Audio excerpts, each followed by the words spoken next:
இன்னைக்கு நம்ம Y series ஓட ஃபர்ஸ்ட் சீசனோட எபிசோட் 3 பார்க்க போகிறோம். என்ன அப்படின்னா வந்துட்டு why old age people should do exercises அப்படின்ற டாபிக் தான் வந்து பார்க்க போகிறோம். இப்போ ஓல்டேஜ் பீப்புள் வந்து ஏன் எக்ஸசைசஸ் பண்ணணும் அப்படின்னா அவங்களோட லைஃப்பை வந்து பேலன்ஸ்டாகவும் வச்சுக்கிறதுக்காகவும் ஃபிசிக்கல் ஹெல்த்துக்காகவும் மென்டல் ஹெல்த்துக்காகவும் பண்ணுவோம். இப்போ ஃபிசிக்கல் ஹெல்த் அப்படின்னு என்னன்னா அவங்களோட போன் ஸ்ட்ரென்த்தை வந்து நம்ம இம்ப்ரூவ் பண்ணுறதுக்கோசரம் நம்ம வந்து எக்ஸசைசஸ் பண்ணுவோம். தென் வந்து அவங்களோட கார்டியோவாஸ்குலர் ஹெல்த், இப்போ அவங்களோட ஹார்ட் அண்ட் லங் ஃபங்க்ஷன் நல்லா இருந்துச்சுன்னா அவங்களால அதிகமான தூரத்துக்கு வாக் பண்ண முடியும்.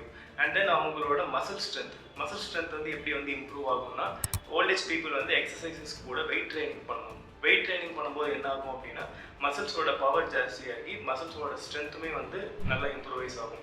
அண்ட் மென்டல் ஹெல்த்துன்னு பார்த்தோம் அப்படின்னா அவங்களுக்கு வந்துட்டு ஸ்ட்ரெஸ் ஃப்ரீயாக இருக்கும். அவங்க பாடியில் என்டார்ஃபின் ரிலீஸ் பண்ணும். என்டார்ஃபின் ரிலீஸ் பண்ணும்போது என்ன ஆகும் அப்படின்னா ஸ்ட்ரெஸ்ஸும் ஆங்ஸைட்டி வந்து கம்மியாகும். இன்னொன்று வந்து அவங்களோட மூட் ஆஃப் ஸ்லீப் வந்து நல்லாயிருக்கும். இந்த மாதிரி அவங்க எக்ஸசைசஸ் பண்ணும்போது அவங்களுக்கு வந்து இன்னொருத்தங்க அசஸ் பண்ணி தான் அவங்க பண்ணணும் அப்படின்ற அந்த விஷயம் வந்து கொஞ்சம் கம்மியாகும். அண்ட் வந்து அவங்களோட sugar level, BP level and வந்து கார்டியோவாஸ்குலர் டிசீசஸ், ஸ்ட்ரோக் இந்த மாதிரி டிசீசஸ் எல்லாமே வந்துட்டு எக்ஸசைஸ் பண்ணுறது மூலமாக நல்லா வந்து ரெடியூஸ் ஆகும். ஹோப் இந்த வீடியோ உங்களுக்கு ஹெல்ப்ஃபுல்லாக இருக்கும்னு நினைக்கிறேன். நம்ம நெக்ஸ்ட் வீடியோவில் பார்க்கலாம். தேங்க்யூ.